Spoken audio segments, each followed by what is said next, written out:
Good afternoon, guys. It's a Sunday. We were out and about. I ended up stopping. Julie dropped me off at the movies. We're going to do a hot take. I just saw DUNE 2. Prepare for a stream of consciousness. Okay. And will there be spoilers? Spoilers. I'm going to try not to. It was like a 15 out of a 10. Julie does not agree with me, but what? That means it was that good? It was. I'm getting ready to say something I never thought I would say in my lifetime. Did you say it was better than Lord of the Rings? No. Okay. But it might be. There's only 2 movies so far, but it might rival Star Wars in the epicness of the music, characters, and scenes. So, Julie knows I wouldn't consider myself a fan of epic fantasy. And I say that even though I love Lord of the Rings and I love the Dune book series well before it was a movie.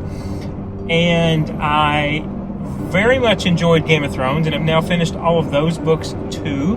Huge Star Wars fan. But I don't read a lot of fantasy. I never got in, as much as I love Stephen King, never got into the Dark Tower series. The Dark Tower series is like you took a Western, threw in a bunch of space garbage and magic, and you made it. And I never could get through past the first book, The Gunslinger. That's all I could do.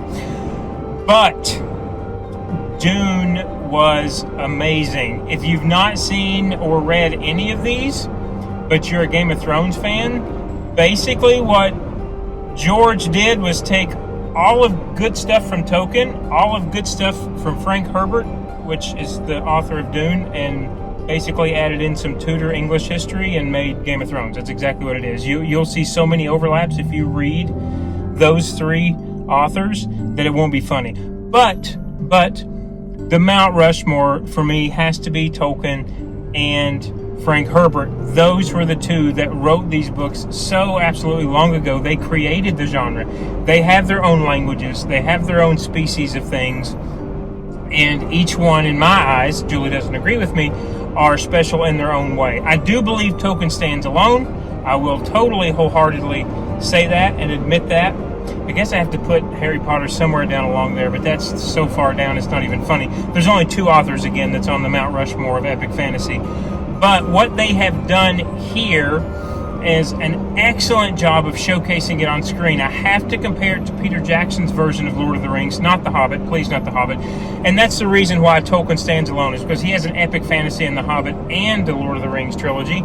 Frank Herbert really only wrote 4 of these books of the DUNE series. His son picked it up and made it another 8 books, I think, or something stupid like that. I've not read those. And same kind of goes with George R.R. Martin. There's just this is what they're known for, even though they all wrote other things. So, but Tolkien stands alone because he has 2 masterpieces, and DUNE, the first DUNE, is an absolute masterpiece, I believe, as well. Game of Thrones, I think the first Game of Thrones book is a masterpiece. All of Tolkien's are, and The Hobbit is too. So, Tolkien stands alone. Beside the point, they've absolutely captured everything, and that's what I say that I like so much about the movie. Is it's not that there's a bunch of blow-em-ups, and it's not that they did anything fantastical. What they did was stay true to the book, absolutely true to the book, which I loved, because the first 3 books, the trilogy of the DUNE Messiah, which is what this one was, and Children of DUNE, which is the 3rd book, are amazing. Those 3 books. The 4th one is okay, and I haven't read past that because it gets weird. It gets really weird, and I don't know how long this series is going to go as far as movies are concerned, but it gets really weird in the 4th DUNE book. So what Julie thinks, and our friends do as well, was that this was a traditional Messiah story, and it is through the first 2 books. Because Paul Atreides is trying to stay away from war, because I'm not going to spoil anything. However, DUNE Messiah, which again is what DUNE 2 the movie is, eventually he has to go into war. And I wasn't sure how they were going to do it after the first one ended the way the first movie ended, but the first movie ended again the way the first book ended. The second, again, followed right along to the end, except for one or two different pieces, which I won't spoil here because I'm assuming they will bring it up in the third movie. Have no idea what it's going to be called. I actually had texted my brother before going in because he never read those books. He's not read many books at all, but loves Lord of the Rings and the other fantasy that I do, and loved Dune 2, and he had seen it much earlier than I did. And he said, I hate how it ended, but it ended the way the book ended. And I told him, I was like, it's okay. It's for political reasons. And I don't know how to say more than that without giving spoilers away. If you've read the books, every chapter starts with a Princess Aurelian. And you have to really get like a comp end book, kind of like you do with Tolkien, to figure out who all these people are, where we're at, what the environment is, and what some of these things actually are as far as inventions, if you will, because like I said, they create their own world. And so it's the Emperor's daughter. I guess I will give one spoiler away. If you've read the books, it's not a spoiler. Paul, to kind of balance the power, if you will, at the end of the movie, promises to marry Princess Aurelian to basically bring stability, right? Again, much like real history, to the powers of the realm. Hang on, we're checking for the bright line here. I'm okay this way. We always stop and look. Again, this is a hot take. Bear with me, guys. So that's how the movie ends, even though he is in love. Paul is in love with Chani. Chani is the character played by Zendaya. And I told Kyle, I was like, Kyle, don't worry, that's my brother. I was like, don't worry, the third book, if they stay true to the book and the movie creation of it, they'll clean all those lines up. And again, I'm not going to spoil it for you, but it's just like Tolkien's books are. They are difficult to read. You have to read them slowly. You have to read them more than once. But it was 2 hours, a little over 2.5 hours. That was a journey in itself. I think the only thing, and I'll say this about the first movie too, and the books do it a little bit as well, and I understand, again, you're setting the world up, but the only thing I would say is it probably could have had about 10 minutes cut of both of those first two movies, simply because being out in the middle of the desert in Arrakis, or Dune, the planet, it gets kind of boring. And so I understand, again, they had to do some of those things, but I don't know. It was a little bit long. They could have clipped it, and I'm wondering.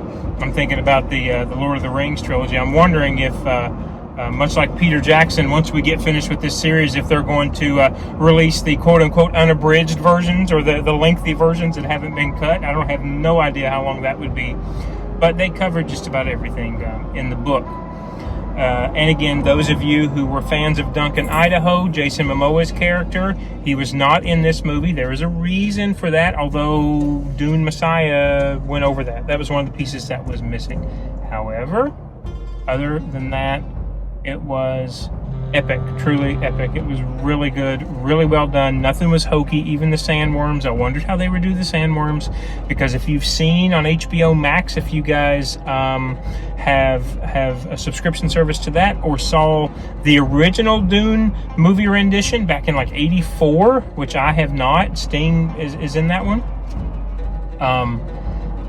It looks a little hokey from what I've seen from the sandworms, right? Because, it was the 80s. But anyway, so very hot take, very quick take. Wanted to get out as soon as I could to review that with you. Absolutely loved it. Would go watch it 15 more times, which is funny enough. Julie was saying she's filming a series, which you will see later. And she's like, this might be a good idea to drop me off at the movies. I'll go see a movie. She'll go film some on YouTube, and we'll just put up 2 videos for a movie series. But again, very true to the book. Very good if you are a fan of Frank Herbert or a fan of the Dune books. And the Rotten Tomatoes scores do not lie. They were in the high 90s. I would give it that.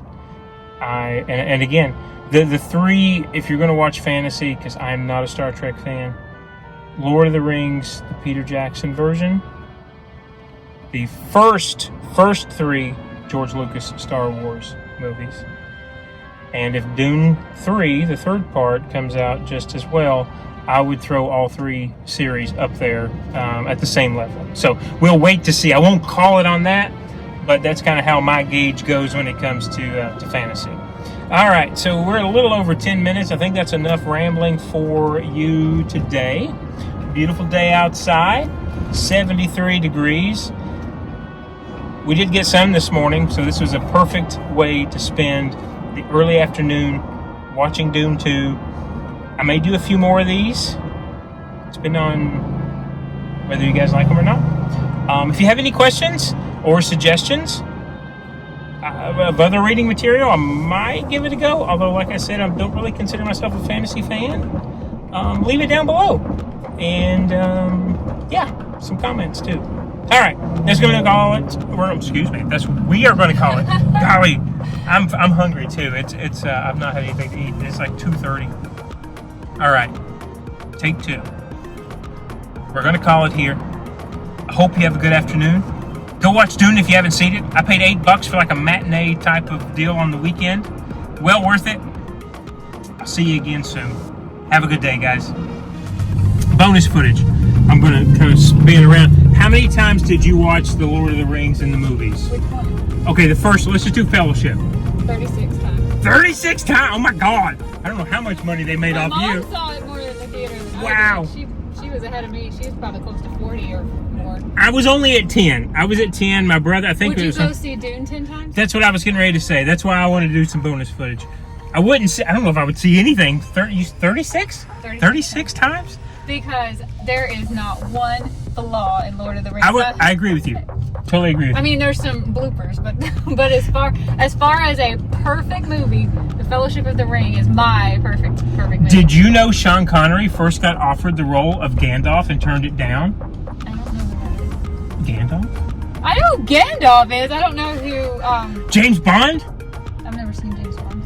Not even the Sean Connery versions? That's who I don't know who it is. Is this? Oh gosh. I know who Pierce Brosnan is.